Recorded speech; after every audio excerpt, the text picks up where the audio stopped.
وعلیکم السلام ورحمۃ اللہ وبرکاتہ۔ قربانی سنت موقدہ ہے زندہ لوگوں کے لیے، اور فوت شدگان کی طرف سے کرنا کسی صحیح حدیث سے یہ ثابت نہیں ہے کہ کوئی بھی بندہ، کوئی بھی امتی کسی کے لیے کرے۔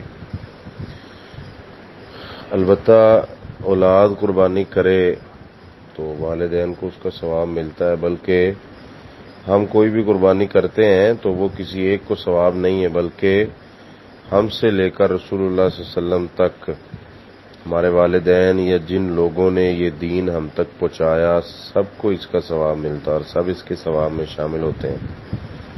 لیکن کوئی بھی کام کرنا اور پھر کسی دوسرے کو پہنچانا، قرآن میں اللہ تعالیٰ فرماتے ہیں وَأَلَّيْسَ لِلْإِنسَانِ إِلَّا مَا سَعَىٰ، انسان کے لیے وہی ہے جو اس نے خود کیا۔